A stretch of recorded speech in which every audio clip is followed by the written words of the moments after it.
It's always good to talk to you, my friend, and I continually keep harkening back to yesterday's Rams and Packers ending and Ty Montgomery coming out of the end zone with that ball. Rodgers obviously frustrated after the game, teammates frustrated. Is there a way that Ty Montgomery survives this in Green Bay? Probably not. Probably not. If not, immediate sort of release this week, it certainly puts him on borrowed time there, and it may be too much for some people to stomach. I mean, it just was so unnecessary, and it almost sort of reeks of insubordination in that he's told on the sidelines, just look, if it's in the end zone, just take a knee. It's the simplest thing in the world. Just field the ball and take a knee and let our quarterback do this. And he sort of goes out of his way to do the exact opposite. So, no, on a team with sort of mounting frustration all year, and one that just seems like it can't quite get out of its own way, even when it does produce, and by I say it, I mean Aaron Rodgers, does produce one miracle a month, it's just not good there. And they find ways to lose, and they find ways not to score as many points as they should. And now they botch it on special teams. It's going to be a very interesting January in Green Bay, I think, and not because of games being played. Right. One of the most fascinating storylines is unfolding in Tampa Bay. I don't know how many people care about the Buccaneers, but what do you do with Jameis Winston? Another debacle of a day yesterday. They come all the way back because of Ryan Fitzpatrick, but they're trying to assess whether Jameis Winston is their future. If you're Tampa Bay right now, do you think you can go back to Jameis with all of his problems? Not right now. I think they're back where they were when he came back from suspension, which is we've got the best quarterback for this team right now. And as much as I don't think the Bucs are going anywhere, and you don't think the Bucs are going anywhere, and the Bucs probably aren't going anywhere, there's jobs, there's careers, there's lots at stake. And at 3-4 or whatever, they're by no means, out of the hunt or done. I mean, there's going to be very flawed teams right around 500, maybe a little less, who go into December with a fighting chance when it comes to the playoffs. So when you've got a coach on the hot seat and a GM on the hot seat, I don't know how you would go back to a quarterback who just played double agent to the degree that Winston has, and somebody who now, you have to go back quite some time to find a game where he doesn't throw multiple picks. I don't know how you do that. And, now, is Fitzpatrick going to ride them to the playoffs? No. Is he going to have a 3-interception game sometime in November? Yeah. And will they get one last look at Winston then to say, okay, is there something here to salvage? Is there any way on God's green earth that we give this guy $21 million to play quarterback for us next year? Do we just try to get some starts for him in December, hoping that there's some trade value? And that, a new regime or whatever happens there might be able to get something for him. I think all those are very real questions for down the line, but as it stands in Week 9, I don't know how they could say to that team, we're going back to Jameis Winston right now. I think it would have numerous negative ramifications. Jason LaCanfora joins us here from CBS Sports, NFL insider, of course. From a Jaguar standpoint, 3-5 feels like the end. They've had so many problems. What is their single biggest flaw in your estimation? They don't have a quarterback, and they passed on, an immeasurable number of opportunities to address that very flaw over the span of multiple. I mean, Blake Bortles, he's been showing you who he is his entire career. Like, he is that same guy. Like, there's been, a blip where if you really want to look at what he did, his third year in garbage time when trailing by 2 scores or more, there were moments when he was unencumbered and he made some plays, but he's turned, he's more interceptions than anybody in the NFL since he's come into the league. Well, that's all true about Blake Bortles, but Blake Bortles doesn't not get to the passer. Blake Bortles didn't get arrested at that nightclub. Blake Bortles isn't the problem on defense. Their biggest problem. Their biggest problem is it's a team that thought it was going to a Super Bowl without a quarterback. And then it became real clear, wow, that's probably not happening. And then all the other little fissures came to light. And the defense lacked any pretense of trying to pretend that we're historically significant enough to overcome the fact that if we fall behind 6-0, it's literally lights out.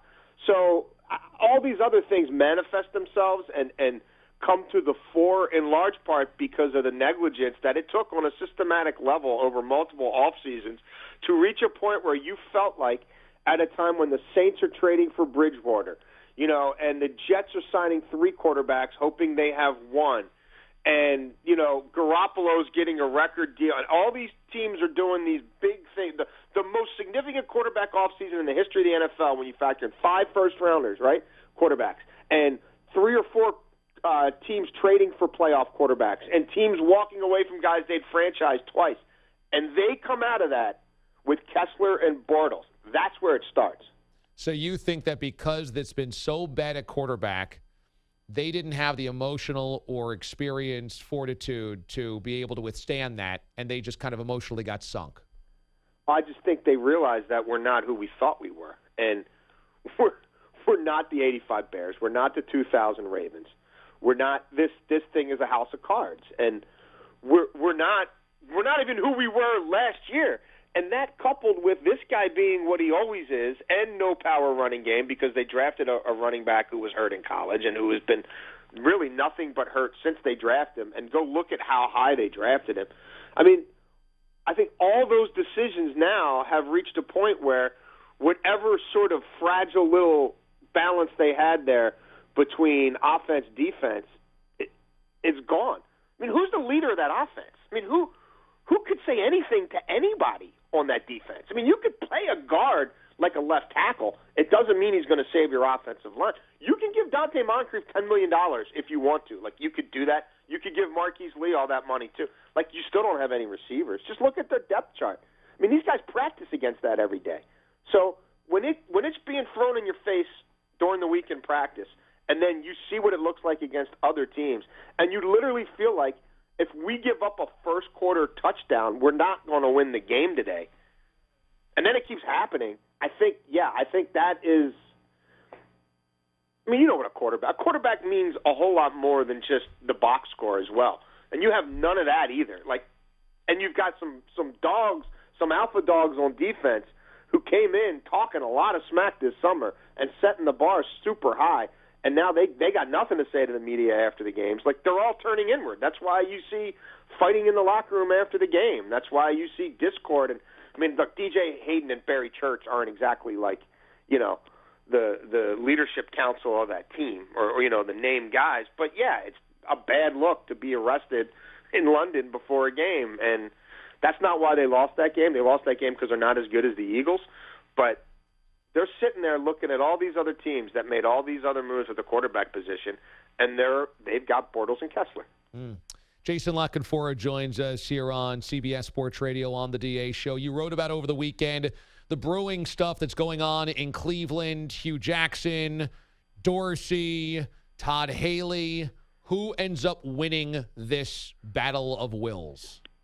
I don't think anybody – I mean, I don't know that there's a whole lot of winners out of this. I mean, I don't think anybody wins. I mean, the guy who has to win in the long run is Baker Mayfield by being put in a situation where it's not football Siberia anymore, and it is, a professional-grade environment, and there is a sort of holistic approach to, we've got to sort of incubate this quarterback a little bit and put him in surroundings that are conducive to winning long term.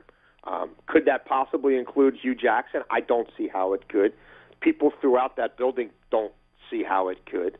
And at some point, the Haslams, I suppose, will realize that it's untenable.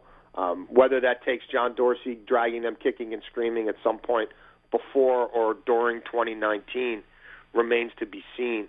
But I don't know how you could look at that situation on any empirical level with any amount of data and say that, that head coach needs a bigger sample size.